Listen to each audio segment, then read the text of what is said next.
बिस्मिल्लाहिर्रहमानिर्रहीम। अस्सलाम वालेकुम डियर स्टूडेंट्स, आप लोग देख रहे हैं स्टडी विद सर शिराज।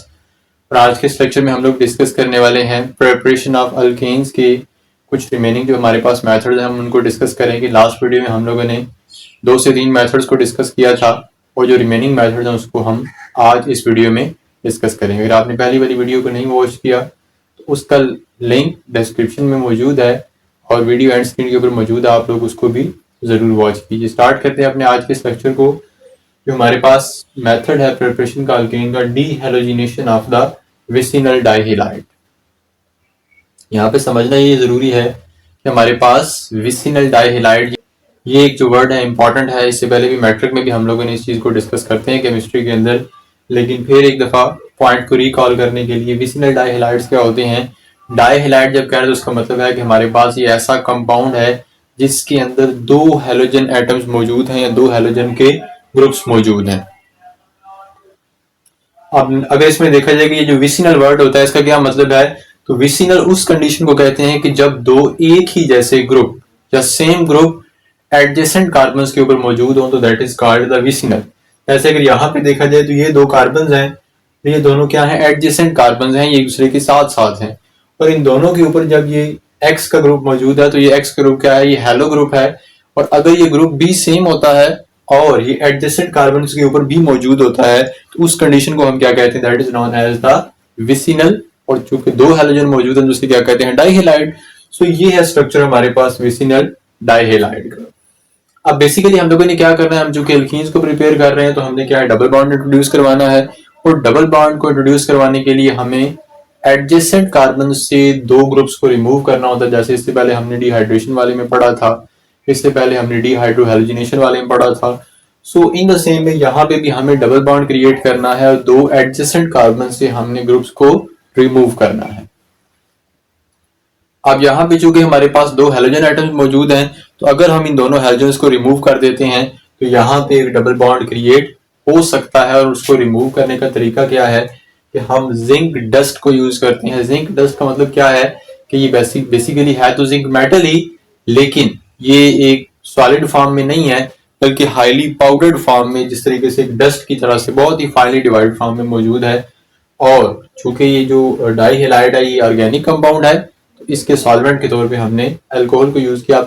आपकी बुक में CH3OH लिखा होगा, ठीक है, वो अल्कोहल या कोई भी और अल्कोहल हो सकता है, तो मैंने जस्ट उसको अल्कोहल लिख दिया है। बेसिकली हो क्या रहा है कि दोनों हेलोजन्स रिमूव हो जाते हैं और अगर यहाँ से दोनों हेलोजन्स रिमूव हो जाए तो पीछे क्या है, यहाँ पे एक एक वैकेंसी बनती है और वो वैकेंसी किस तरीके से कवर होती है, वो एक डबल बॉन्ड बना के कवर हो जाती है। ठीक है, तो ये डबल बॉन्ड बन के कवर हो गया। अब यहाँ से जो दोनों एक्स उतरे थे ये क्या, जिंक के साथ मिलके ZnX2 बना देंगे। बेसिकली ये ZnCl2 होगा अगर यहाँ पे Cl लगा हो, और अगर यहाँ X की जगह पे Br लगा हो तो फिर यहाँ पे ZnBr2 बन जाएगा। तो X इसलिए लिखा है कि जनरल सेंस में लिखा जाए, आप किसी भी डाइहेलाइड को यूज करते हुए इस मेथड को यूज कर सकते हैं।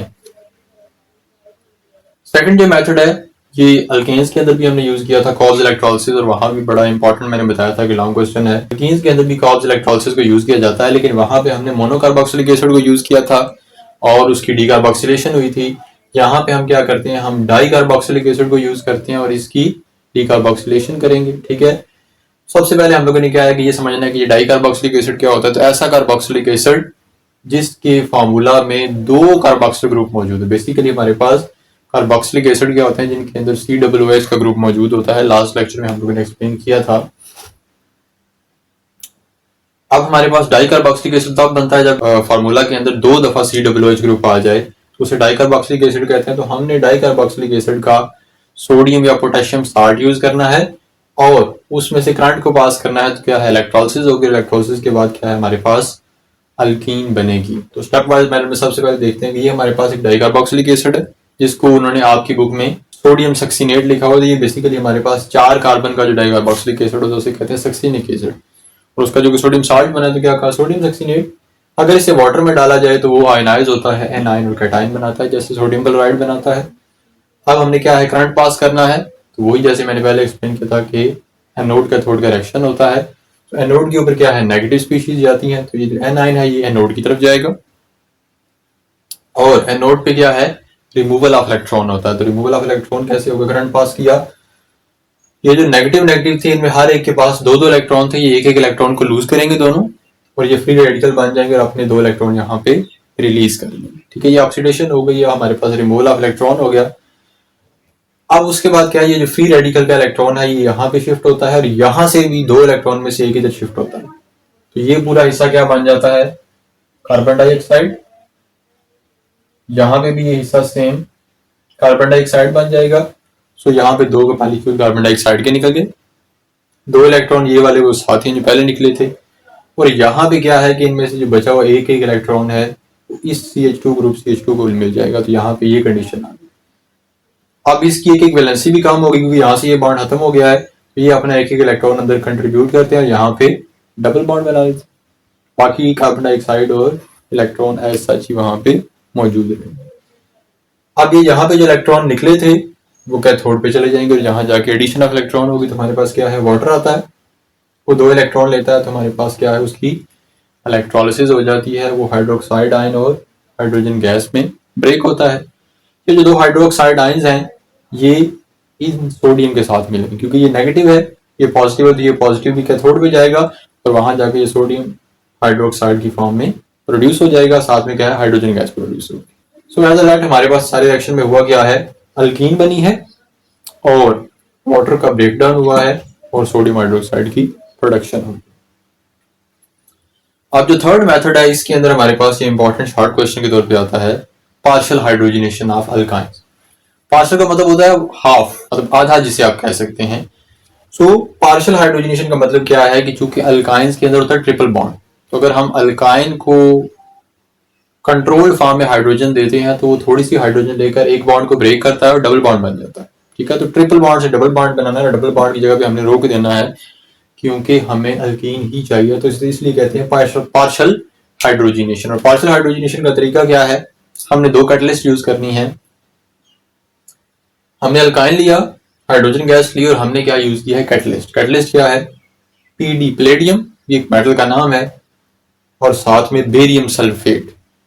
प्लेडियम कैटलिस्ट होती है और ये बेरियम सल्फेट उसकी सपोर्ट होती है। और साथ में ये जो क्यूनोलिन है इसे कहते हैं मेटल पॉइजन। पॉइजन का मतलब क्या होता है, ये रेट ऑफ रिएक्शन को कंट्रोल कर रहा होता है, उसे स्लो डाउन कर रहा होता है। ठीक है, कैटलिस्ट का काम होता है तेज करना, पॉइजन का काम होता है स्लो डाउन करना। ये दोनों जब मिलकर काम करते हैं तो तब क्या है, पार्शियल हाइड्रोजनेशन होती है, वरना फुल हाइड्रोजनेशन होगी और यहाँ पे अल्केन बन जाएगी। तो अल्केन नहीं बनानी हमने, रिएक्शन को स्लो डाउन करने के लिए हम क्या है उसके अंदर मेटल कैटलिस्ट पॉइजन यूज करते हैं।